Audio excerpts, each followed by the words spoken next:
Good morning, everyone. This is Vicki Dahl. I'm with Chabon Concepts. We are working with 3Corps on the 5-year EDA SEDS. I'd like to thank you for joining us this morning to hear from Dr. Rob Eiler. He'll give us an update on how the district is recovering from COVID. If there are any questions through the presentation, go ahead and post them in the chat feature. And we will also be recording this webinar, and it would be available on the 3Corps website. Dr. Eiler? Thanks, Vicki. Folks, thanks for coming today. What we're going to do is we're going to walk through some data that I was asked to put together and some thoughts about where we are economically and kind of where the 3 counties are going with respect to the pandemic's effects and the continued recovery that we're currently experiencing. I'll talk about some caveats to some of the forecasts later, but also a lot of the good things that we're seeing in terms of forecasts. What we're going to start with is we're going to start with data on what I'm going to call residential employment. So one of the trickiest things about the so-called official data that we get concerning labor markets is that there's this very subtle split between those that live in this place and have a job and those that work in a place regardless of where they live. So we're going to start with looking at what is, at the end of the day, basically the construction of the labor force numbers that we have reported by thinking about how people are employed that live in the 3 counties. So when we look at these data, one way to think about recovery is we start with a specific date and call it a benchmark. So every recession, what a little trick economists do is they usually pick a date and say, this is where we want to begin our thinking about when the recessionary forces began, and then see how the economy evolves regardless of the statistic we're looking at to the present day, using that benchmark as a fixed point. So you can see on this graph, this is Butte County's movement from beginning of January 2020 to the end of May 2021 with respect to the percentage of workers there in January 2020 that are there now.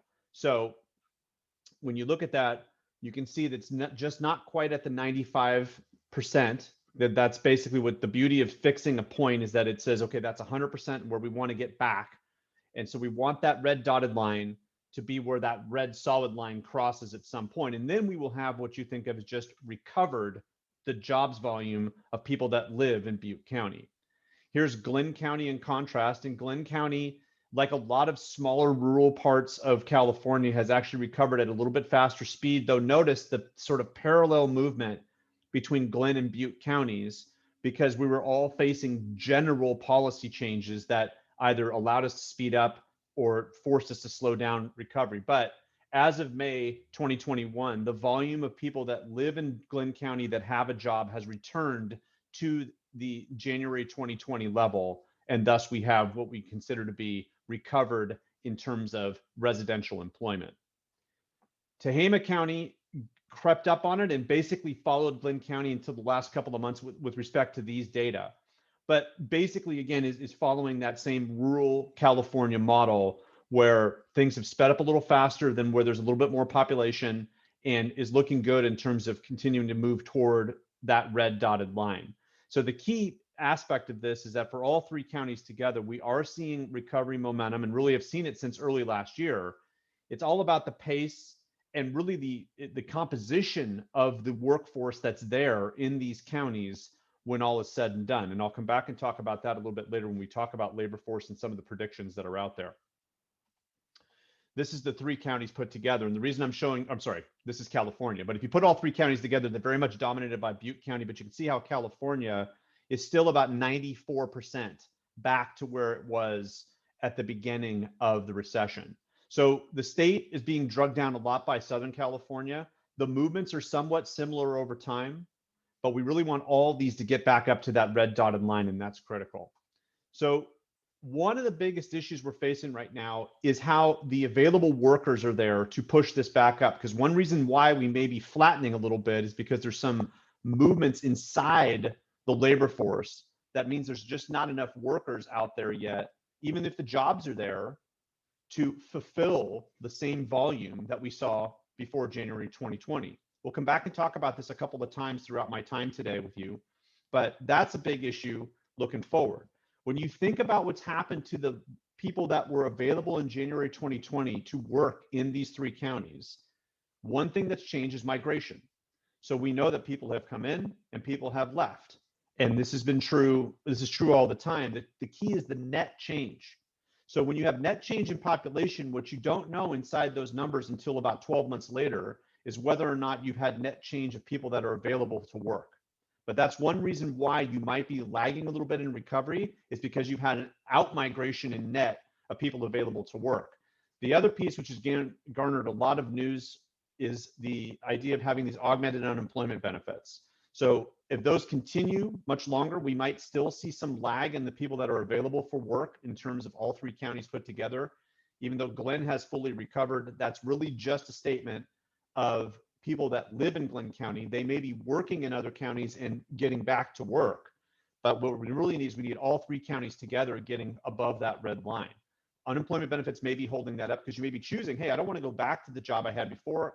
I'm actually doing better still with these augmented benefits. We're expecting the federal government to fade those benefits over the next few months.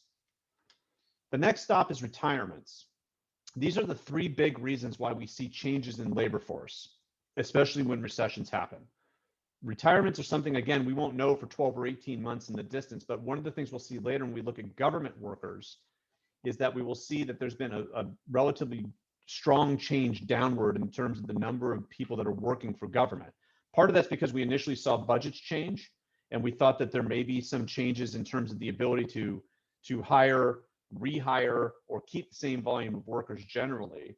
But we also know that the number of workers for government might be affected because people are choosing to walk away from a governmental job and retire. And you may not get the same volume of workers because governments tend to move a little bit more, government levels tend to move a little more slowly towards rehiring. But the reason I'm showing you this is because if you're looking at this graph and going, why have we not recovered yet? It probably at this stage is not a labor demand issue, meaning that there are businesses out there who want workers. It's probably more on the labor supply. And these are the 3 big bucketed reasons why we see a slow evolution on the labor supply side, especially after a recession and in the beginnings of recovery. So, like I said a bunch of times here so far, we need these solid lines to move up toward the red dotted line to totally just get back to a recovered state. Now, one way of tracking the volume of workers, and we're going to see some things here in the data that might be a little shocking, is to look at the total claims being paid by county. So when we look at this, this is the claims from January 2019 through the end of May, centering again on January 2020 as our benchmark date. So you can see the evolution pre-COVID, pretty much, wobbling around 100, meaning that, yeah, there's some ups and downs and some people go off of, basically lose their job, some people gain a job, but the total amount of weeks paid, which what this index is meant to show, is something we look at as economists with the idea that as this volume increases in terms of the net flow of people onto unemployment insurance, which is what this is really measuring, we think that there's either going to be rising unemployment or falling unemployment. It's really that simple. So when this number's rising, that's bad for the labor market. When this number's falling or remaining stable, that's good. So you can see the big spike in May and April, then some flattening for Butte County, but the flattening was slow. And still we're about 300% above where we were pre-COVID, or 3 times the number of weeks we were paying on unemployment. Some of that's because people haven't quite found a job again yet. Some of it's because those benefits are augmented and people are still taking advantage of the relatively high payments. Here's Glenn County. So just like we saw in the last graph, Glenn County has seemingly recovered and did not really have the surge and the change that we saw previously. Some of that's because workers in Glenn County were in essential jobs. So there wasn't an enormous amount of job loss initially, and that recovery is basically there. This is Tehama County. So you may look at Tehama County and go, wow, how is that so big? Well, it's so big because the numbers suggest that we saw a big spike in the number of people going on to unemployment insurance initially, though that's fallen precipitously over the last 7 or 8 months, it's still relatively high. So, and then again, it's all relative to where we started January 2020, which could at the end of the day be a relatively small number for any of these counties, but we need to get those numbers ground back down toward that 100 mark. That means we'll get back basically where we were before COVID. But those relatively high numbers in both Butte and Tehama County may very well be a function of people just simply not being willing to go back to work yet, given the jobs that are offered and the wages at which they're offered. It, in many cases, is going to come down to a simple marginal decision like that. And here's California in contrast. So you can see California has kind of the same shape that Butte County has, and is about somewhere in the high 200s in terms of where it is versus where we were in January 2020, meaning it's about 2.8 times the number of weeks being paid. So why are these data important? Well, like I said, it suggests that there are lingering issues on the supply side of the labor market, meaning that there are still quite a few people with respect to where we were pre-COVID that are gaining access to unemployment insurance and haven't quite gotten back to work yet for potentially multiple reasons. But regardless, this kind of is a summary way of thinking about the net change in the number of people gaining access to unemployment insurance. As I said, we got to grind these numbers back down to 100. And even though Glenn County's back at that spot, there are other issues happening in the three counties, probably because Glenn County, again, had a little bit more exposure to essential jobs, excuse me, on average than Butte County and Tehama County did. If you're thinking about Tehama County, that large number, again, is a reflection of maybe the workforce is there, but still gaining access to unemployment benefits. So if there's a lot of jobs that are open in Tehama County that can't be filled, this graph is meant to help explain that that's a portion of it. Maybe there's still people gaining access to those unemployment benefits. And this is still a relatively large portion of the available workforce, meaning that these numbers being above 100 means we still got a lot of people that are out there who could work, but are currently not working. Okay, now that's all on the side of people that live in the three counties. Let's look a little bit more closely at the jobs that are in these three counties at local employers. So what we're doing again is that subtle switch between folks that live in the three counties and either have a job or have actively been seeking work / receiving unemployment benefits. And now we're looking at labor demand, meaning the number of workers at local employers, regardless of where they live. This is the evolution in the Great Recession, meaning that if you take all three counties and take the total amount of people working in the three counties, and you look at what happened after November 2007, which is our 100 marker for the Great Recession, that's how long it took to get just back to that same volume of workers in November 2007. And it gives you at least the latest recession as a way of thinking about what happened from the beginning to just getting back to square. Now, this is what we've seen in Butte County since the beginning of this recession. And you can see it's wobbled all over the place, about 94.6%, meaning that we're 94.6% of the total volume of workers working in Butte County, regardless of where they live, as of May 2021, okay? But notice all that wobbling, meaning that we had a hard cut when the recession began. We started to get a little bit of recovery momentum. We had a second wave of virus. We saw it cut back down. Then we saw the next wave come, and now we're seeing more consistent recovery. Glenn County, a little bit more episodic. Why? Notice that we didn't have as deep a cut. We had a little bit more momentum, and now it's at 106.4% of where we started in January 2020. Again, basically recovered. Here's Tehama County. Same sort of movement as Glenn County, a little less choppy, 97.6% back. So the last few months, we've seen consistent recovery momentum.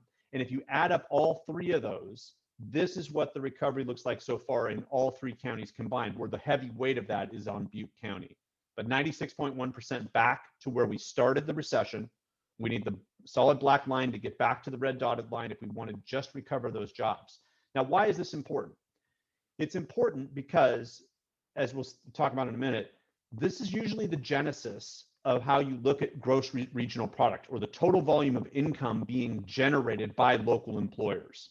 So this is, in a sense, a way of gauging how close we are back to that level of income in quote unquote normal times. But since we've seen so many rounds of fiscal stimulus, which I'll explain in a minute, there's different ways in which gross regional product will look in terms of how much income is actually being generated in these areas.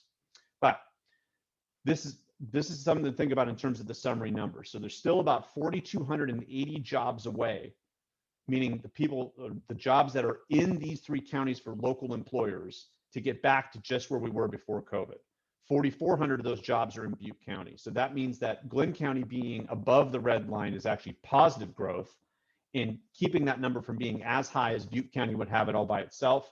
But that's what's going on in terms of the latest jobs and how large a gap that remains to get back to just the level of workers who were in January 2020. We reopened Chico State and Butte Community College. We're going to have a lot more action in terms of workers coming back and a little bit more volume of activity for sure in Butte County. But as a reminder, it took 94 months for the Great Recession to go from a certain number of workers in November 2007 to that same number of workers 94 months later. We should be at the same volume of workers, if all goes well in the forecast, which I'll talk about a little bit more in a minute, by sometime middle of next year in all 3 counties. That depends on how we get through the fall and the winter. And again, I'll come back and talk about that in a minute. Okay, let's look at by industry now, because to look at gross regional product in a minute, we want to be able to also look at it by industry and see where there may be specific industries that still need help, or there's still like what I'll call a shadow effect. So one thing to look at, and let me try to explain what these data are. Same fixed point, we're saying if we look at the number of people working in each one of these industries in January 2020, how many workers have been lost or gained since that date based on specific dates? So this is the beginning of the recession. This was the beginning of the cuts. And you can see many of these numbers are negative. Here's May. So in May, we'd already seen some of this come back, meaning that we kind of overreacted initially, which is classic. And then we started to come back up, but the pain was still there across most of these industries. December, pain remains, same deal. And even in government now, if you look at the far right-hand side, this is why I talked about this before, a little bit deeper cut. By April this year, things have gotten better. In May, generally things have continued to recover. So what this does is, in a sense, break down the numbers we just looked at. Recovery is there. There's still some shadow effect. The 4 major industries where the effects are still relatively tough are retail, which you can see about 3/8 of the way moving from the left to the right, negative 690 for the 3 counties, leisure and hospitality, government, and then depending on the month you're looking at, either education and health, really dominated by education, because we had a shutdown of a lot of daycare facilities and private institutions in terms of having physical school, and then other services, which are hair salons, nail salons, et cetera. Some of that mainly in Butte County, because you just didn't have the volume of people based on the university and the community college not being open as a primary reason. But regardless, if you look at all this, this shows you 2 things mainly. 1, recovery is there. 2, there's still some shadow effect. So thinking about how to deploy resources, or when you're thinking about a CEDS where there may be some lingering slowness in the economy where it might act as a drag on growth, those 4 industries are the ones to watch. Leisure and hospitality should see a decent resurgence once the university and Butte College open up more completely. It's also true for retail. So if you jam those 2 together, and I should be a little bit more explanatory here, leisure and hospitality is a combination of hotels, bars, restaurants, and events. So if you take those 4 major categories and jam them together, you get leisure and hospitality as one big industry sector. And that it makes sense that that's the one that has the most number of jobs still down. But one place to look real quick, and I want to have an explanation here on this, is look at construction. So construction technically has 60 jobs positive, meaning that there's actually 60 more people working for a construction firm or for some kind of contracting business in May 2021 than there were in January 2020 for all 3 counties combined. So that on the surface looks like, well, construction is doing pretty good, right? And the answer is, well, you might want to take that with a little bit of a grain of salt. All these positive numbers might be more anomalous. They're very close to 0 already. But construction is one place that we actually expected, A, it was essential, and B, there was a lot of taxable sales, as we'll see in a minute, in construction industries. We should have expected that to surge up quite a bit. We're still struggling to find workers. So when you think about all these, even for places like construction where it's actually kept on, or for industries like construction where things have kept cooking, very little growth suggests that those firms are struggling to find workers. If the demand is there, you still got to find people to build that stuff. So it's not an amazing gain if you think about the essential aspects of construction throughout this process. So we want to watch that a little bit closely. The other concern is in government. If we think of government coming back, again, when we have two major government employers reopen, there wasn't a lot of lost jobs in those two governmental employers, meaning the two educational facilities. There were a little bit, but we should expect that to sort of reverberate. Whether or not those 1,200 jobs are dominated by people that have retired is a huge labor force question going forward. So we're going to watch for those data over the next 12 months. But it's a note to make when you think about a comprehensive economic development strategy, is what is happening with the local labor force that may be somewhat of an immobile change. If you have retired workers who intend to stay local, those workers are going to eat up housing units. They're going to potentially not do much else besides maybe put a shingle out with respect to what they were doing previously for the local economy. And I know that sounds cold-blooded, but it's a shift to watch in terms of how large a downturn that remains over the next 12 or 18 months and how that starts to affect strategy and thinking going forward. Okay, now let's talk about GRP, or gross regional product. I'm going to show this to you with the idea that we need to think, when I think about the macroeconomics of any local area and we think about how much income is generated locally, you don't want to look at a couple of years. You want to kind of see if there is trends that were happening, that when the brakes were put on the economy, we want to recover, but we have to think about that lost momentum would have had us some completely different place than just where the momentum stopped. So check this out. Here is all three counties jammed together, and I estimated through the end of 2021. So the forecast here is basically from where the downturn begins. End of 2019, we have official data on gross regional product, or the income made after inflation of all the businesses in the three counties that kept income locally, meaning whatever they bought outside, that income left, but whatever they bought inside sticks around. And that's that about 13.5 billion number where this orangish line peaks. Then there's the downturn in 2020, very similar to the state in the US overall, and then a pickup so far in 2021. Okay, so on the surface, you may say, okay, what we want to do for recovery is just get back to where that peak is. And in some ways, that's exactly what we've been talking about. Let's pick January 2020. Let's see how long it should take us to get back to that peak. But if you look at the growth that was happening, notice that sort of, slow increase year on year, that nice upward sloping line to the peak. What if that had kept going at basically the average rate of growth previous to 2019 from, let's say, 2014 or 15 on? That's where you would be. So if COVID had not happened, that's where the economy would be, in theory, using an average growth rate from the last 4 or 5 years previous to that. So not as fast as some years, a little bit faster than others. That's where we'd be. So what are the major points? That downturn is driven a lot by what's happened in Butte County, because Butte County is the dominant force in the three counties together. There wasn't really much of a shock from the campfire. And this harkens back to the idea of how fiscal stimulus works. And this is gonna again sound cold-blooded, and I don't mean to offend anybody, but as a dismal scientist, this is part of the gig. When a disaster happens, you lose not so much income as assets.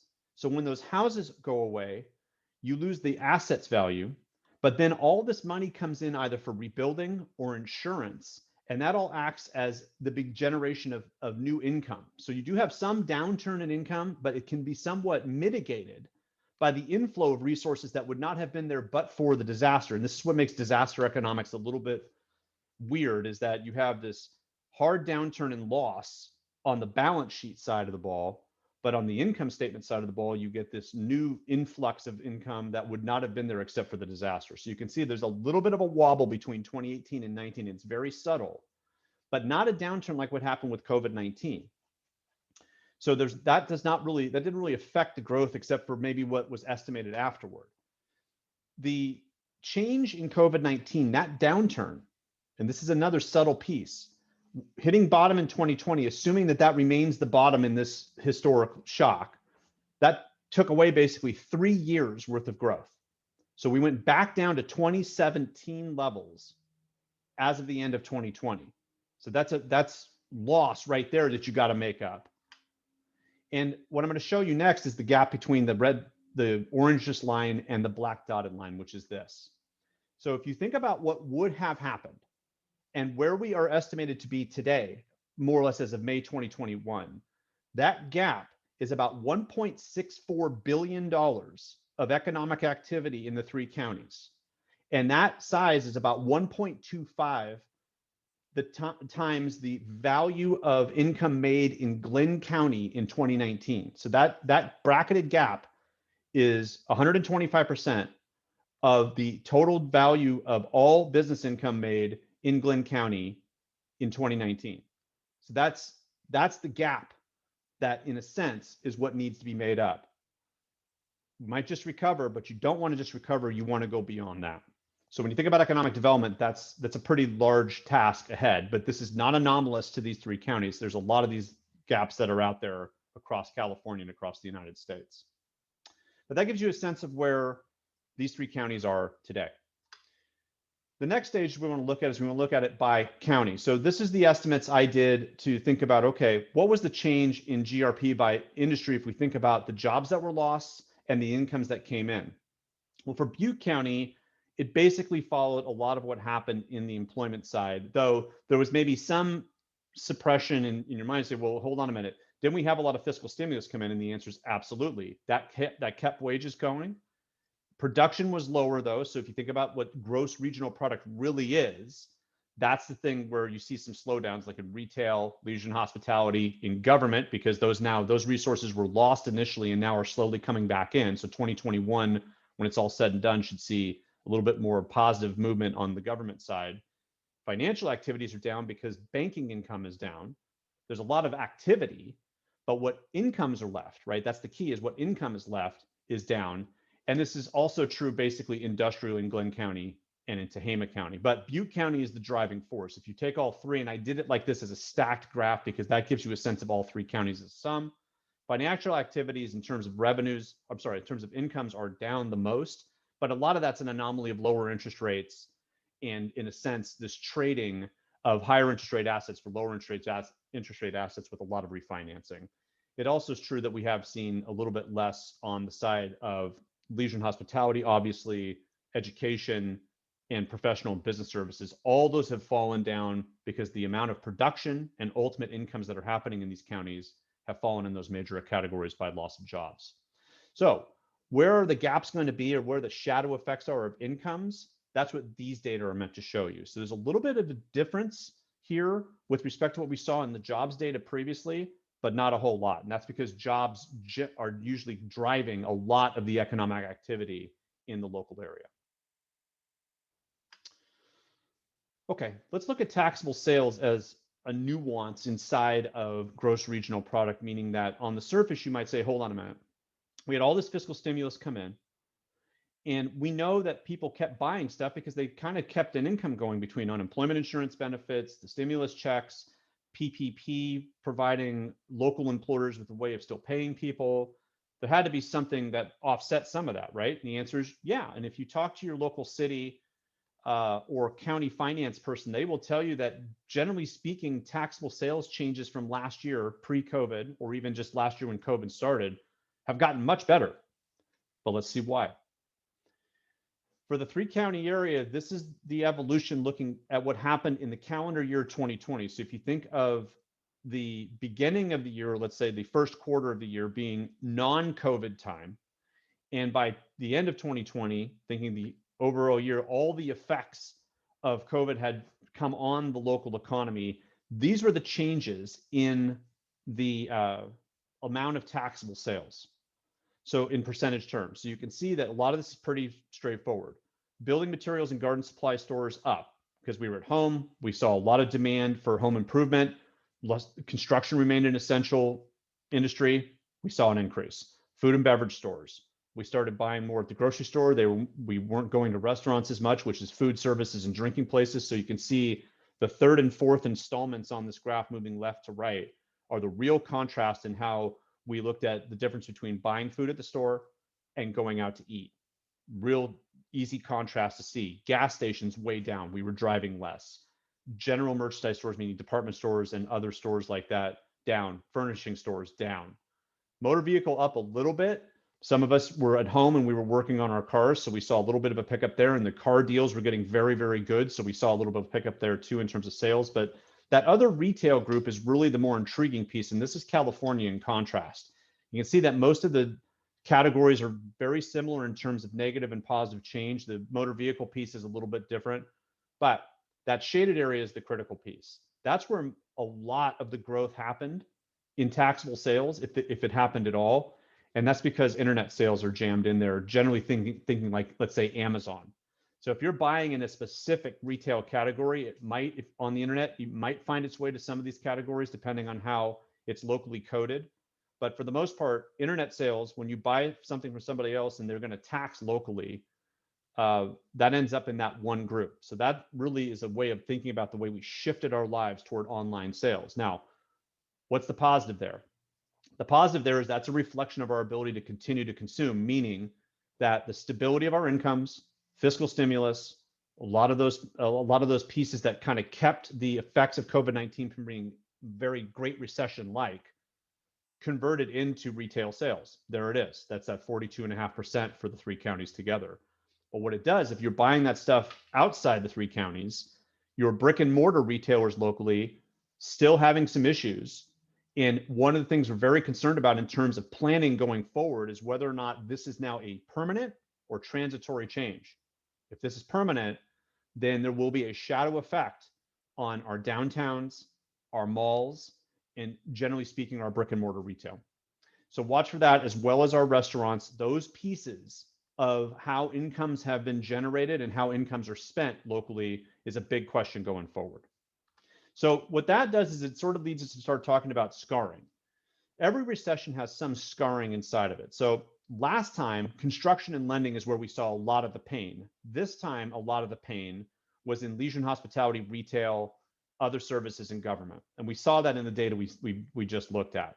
So when you think about that scarring, what's important is how long an effect will last through a forecast period. So if the SEDS you're looking at now is through, let's say, 2026, when you're doing forecasting, think of those industries as the ones that will probably lag recovery overall, similar to how construction and lending lagged the recovery from the Great Recession. For Butte County specifically, there's still some scarring from the Camp Fire, which makes how COVID-19 is affecting Butte County and really the three counties together somewhat more complex than your normal look going forward. And just looking at COVID-19, I've done a little bit of work in other counties on this. Some of them had fire loss, some of them did not. It does complicate the analysis a little bit, but that's something to watch on the labor force side, and we'll get back to that in just a minute. The good news for sure is that the national and state forecasts all are getting better every day. And so much of it is predicated upon getting through the fall and winter clean. So when you hear about global news that you're seeing the Delta variant starting to slowly pop up at a little faster pace than other places around the world, we will see how pragmatic we are in the United States about reacting to things that, or reacting to science signals that tell us we're going to have to either slow down how many people are coming into the country, slow down how much the economy is open in subtle sort of, again, pragmatic and proactive ways that don't turn into a full-blown stay-at-home order again. That's the one thing we don't want to happen. We do not want to have a general closure again. But if we do not have a general closure in late 2021, and we keep the number of vaccinations high and those vaccinations remain effective, and we get sort of creeping up on the science piece of getting to herd immunity, most of the good forecasts that are out there should play out. But I have to give that caveat that a lot of what you're hearing in the news and what you may be reading in terms of forecasts are predicated upon a clean fall and winter. Okay, so folks, that's sort of the economic overview of where we're going and where we've been. Let's talk briefly about labor force, because there's so much consternation about, okay, well, the numbers look really good. The problem is that I have people telling me they can't find workers. So what explains that? And we talked about that a little bit. We're going to investigate that in just a minute. But where are we going? Because that's actually, at the end of the day, more important. We know there's a lot of trouble afoot in terms of what's happened the last 16 months. I want to know what's going to happen the next 5 or 6 years. Okay. Well, one way to think about labor force is to take age groups and split them into specific categories. So one way of doing that is this way. Say, let's start with brand new babies up to basically 19 years old and say that's your talent pipeline, meaning that for people that live locally, and again, remember, when we talk about labor force, we're talking about local residents, people that live locally, regardless of where they work. That constitutes your labor force. Labor force is not, by definition, the people that are available for work for jobs locally. They are available for work for jobs anywhere. They just live locally. So that's the first category. The second is your prime workers, your brand new high school graduates, sometimes college students and college graduates, 20 to 39, experienced workers, people that are been in careers and are now moving up into middle and higher level positions. And then finally, you have kind of your more senior workers, so-called retiring soon, mean they're starting to slowly wind down. And why that's important is that in theory, that when the prime workers and the experienced workers are much larger than the talent pipeline and retiring soon, you have a more currently productive economy, but you may lose some of that productivity in later years if the talent pipeline is not there. So check this out. This is 2015, 16, 17, 18, 19. In all three counties combined, you can see the talent pipeline really didn't change that much, meaning that the number of babies and kids that were around, no matter what net change there was in population, didn't change much. But in 2019, notice all these were down post Camp Fire. But again, most of the suffering happened in terms of labor force in prime workers and experienced workers, not much change in the talent pipeline or the retiring soon category. Here's 2020. So you can see that's another downturn across all four categories, meaning that we saw a movement of labor force away from all three counties in net. Another reason why, remember we talked about migration earlier, another reason why local employers may be struggling to find local workers. But by 2025, that should pick up, at least in the current demographic forecasts.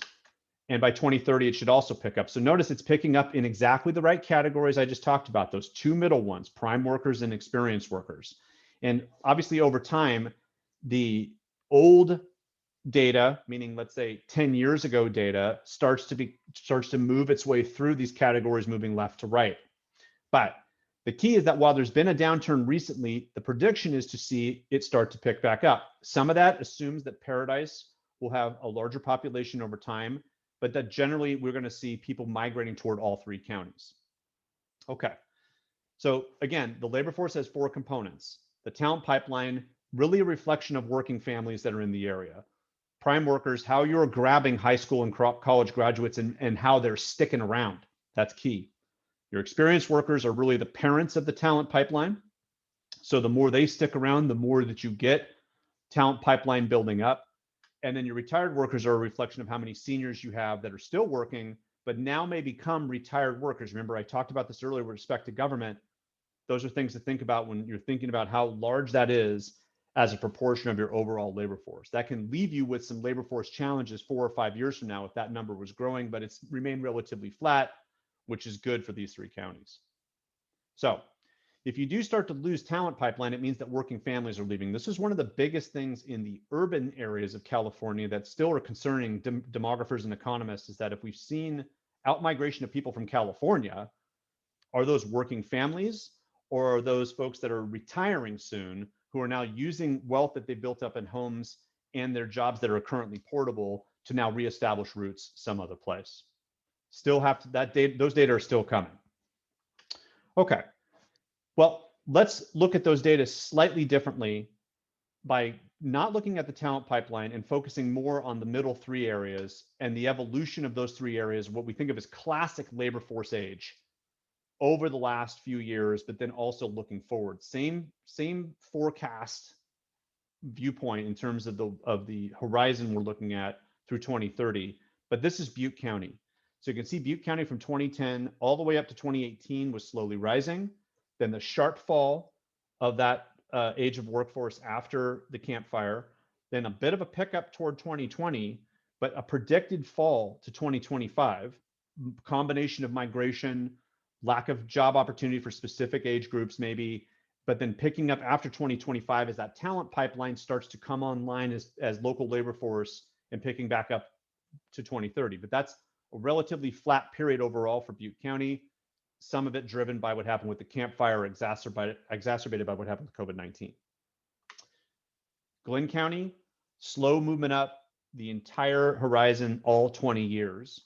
Tehama County, relatively flat, but still positive movement over the 20 years, but more or less where it started. So that's, again, this is a demography prediction, not what's going to happen for sure.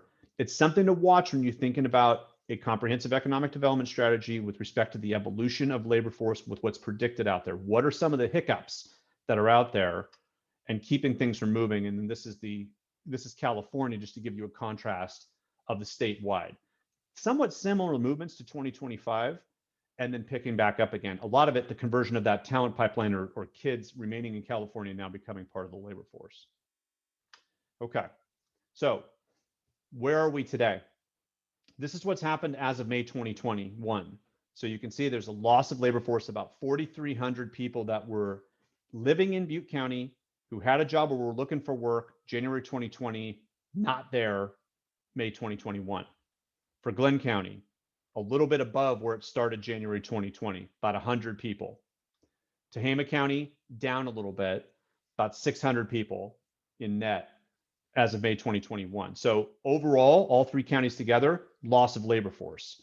What does it really mean? It means that those things I told you right off the top, those residential employment problems, migration, unemployment benefits, and retirements are lingering in these numbers somewhere. We won't know exactly what's creating them yet, but when you're thinking about strategy and moving forward, think about those forces that might keep labor force in the three counties from appearing and what you're going to have to do to adjust the numbers accordingly, because you may have jobs that even if they're offered, the skill base is just not there to fill them at the same volume. So all three counties, that's the total downturn since January 2020 is about 4,700, just under 4,800 workers that were there in all three counties, supposedly available for work or working, that are not there now. So that then is on the slide on that downturn, specifically for Butte County, but we're expecting the other counties to pick back up, and that's more or less been true thus far. Tehama County should be above the January 2020 line relatively soon. So all those data on labor force, what did they say? We know there's been a labor force contraction, specifically since COVID really gripped us in April 2020 for a bunch of different reasons. Sometimes you chose to not work because you had daycare issues. That's another anomaly inside the labor force to watch, even though we expect most of that to fade once schools come back in the fall, assuming, again, we don't have a resurgence in fall and winter. We expect the subsidies to fade, meaning augmented and extended unemployment benefits will probably force people into a marginal decision to look for work again. We'll see how well that holds. But what they don't say is we don't know the number of people that have left. That's still being figured out in the sense that we hear there's population that's leaving, but how many of those for actually looking for work or working, we're still trying to figure out in the numbers. Will we see a reopening of the schools allow parents to come back to work or not? Will they make that choice? What is the composition of skills that are remaining, and how do they fit the jobs that are out there? Again, if you're seeing employers struggling to find workers, it could be because the skills are not there anymore. What type of workers remain later is really the key. So job matching is something that's one of the biggest problems post-recession. How well does the current workforce match the jobs that are here now and also the ones that are coming? There's a bunch of things that we can't answer very well yet, but why I keep alluding to this is that we got about 1,000 people or 1,000 jobs that are out there just at the job centers that are available and want to take a worker. We know that those aren't being filled for various reasons. Hopefully the data I've showed you and the explanations I've provided you will at least center your thinking on why that's happening. We want to watch agriculture. Our farmers are going to have a lot of trouble on their hands the next couple of years if the drought conditions continue in 2022, because drought, when it happens, tends to have a shadow effect on agriculture. It takes a couple of years to get through drought, even if you get heavy rainfall the next year. It's an annual lag process. We know that federal and state funding is coming. How does what's coming in actually match what's needed? And is there a current capacity to absorb all the resources available and actually put it to work? That's a big challenge going forward. If we think the labor force is declining, How does that change local workforce expectations and also local employer expectations? Will we have a shortfall of women in the workforce because they are choosing to stay home? That seems to be what we've heard in the initial stages of COVID-19, that more, even if you're in a partnership with another person, that women generally are staying home, or at least if there's one person at home staying home, it's a female. That can change the composition of jobs and the way that we look for workers, and also the way that people are choosing to potentially retire.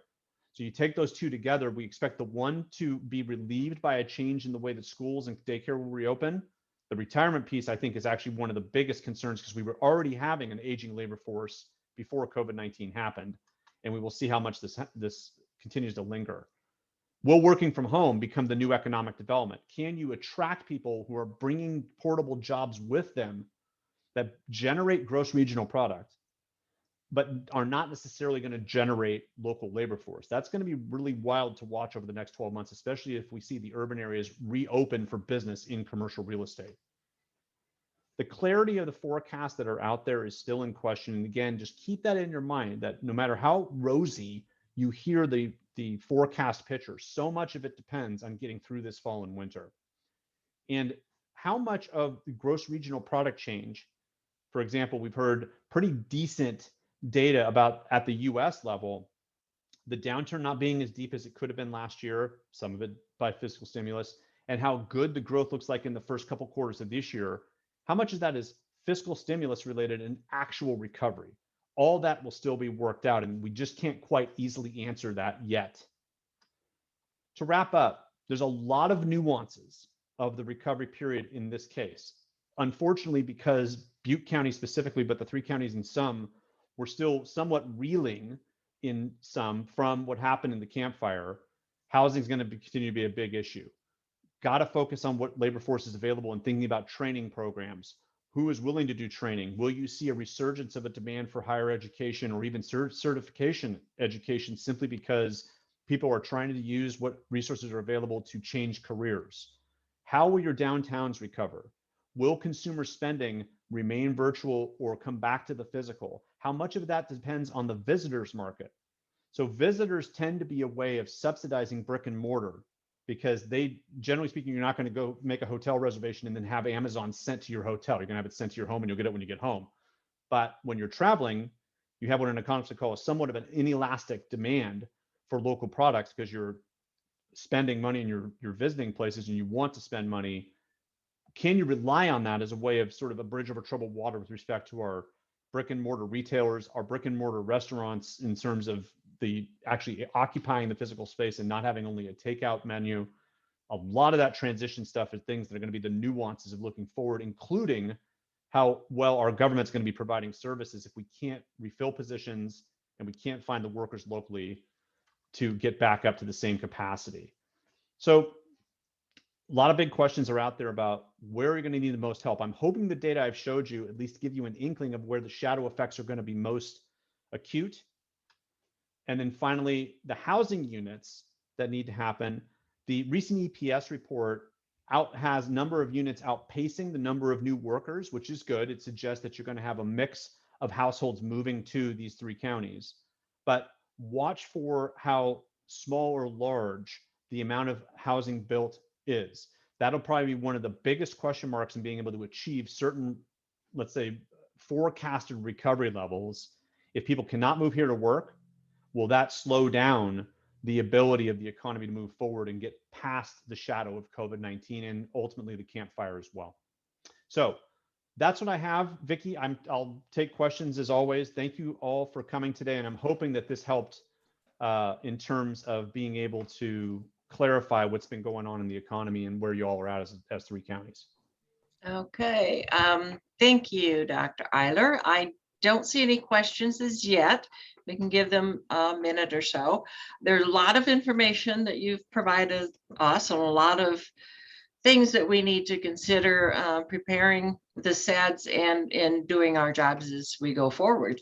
I will make this recording will be available. It'll be, we could put it on the Basecamp, which I think all of the attendees should have access to Basecamp. I can also send it to 3 Core. They can post on their website.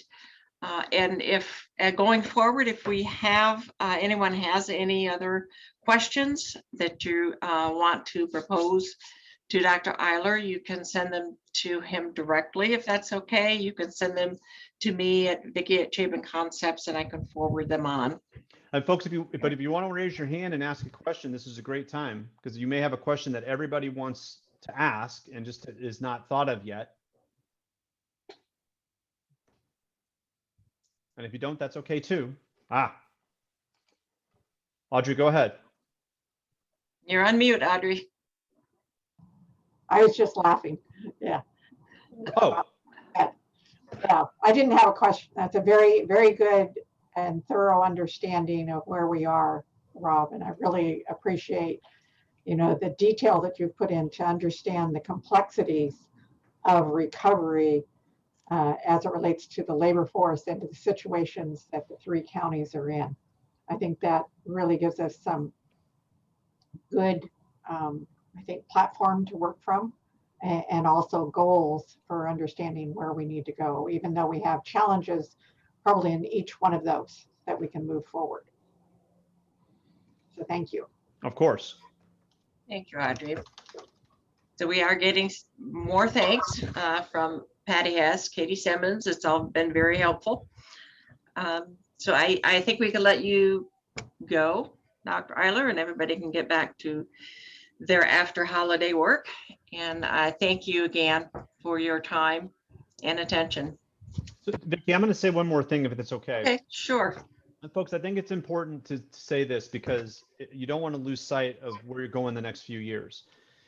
If housing is going to be a big deal, then construction workers to deliver that housing, short of importing all the workers and importing all the development, is also going to be very important. So while there's the largest shadow effects in theory aren't going to be obviously on construction, because construction, in a sense, because it's state essential, looks in the data to be really good in terms of relative to the other industries, it will struggle if workers are not there to deliver the outcomes you all need over the next 4 or 5 years in terms of the horizon of the SED cycle. So right off the top, it might look like leisure and hospitality, that sort of amalgam of other services, retail, specifically brick and mortar, are all going to be kind of hot spots in terms of a drag on the economy.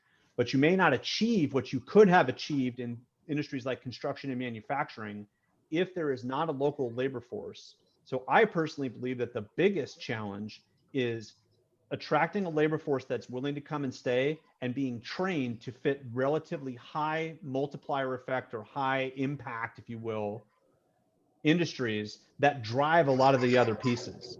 So watch for that in your planning, because the data will drive you to a certain conclusion and kind of it's hiding other conclusions. But if you think about what's really happening in terms of the nuances of the labor force, keep that stuff in mind, because if you really want to drive construction and manufacturing as high dollar per worker industries, watch how the labor force evolves in a way that you won't have those workers available without being very overt that we want to train. We want folks who want to do that as a career to be able to fit the jobs that are out there and make sure the employers are ready to hire. That's something that, again, the data may hide a little bit, and this is true across the state and across the United States to a certain extent. Okay, anyway, Vicki, now I'm off the pulpit. Okay, great. Thank you. Appreciate it. Okay. Okay. Thanks, everybody. Thank you, everyone. Take care. Thank you.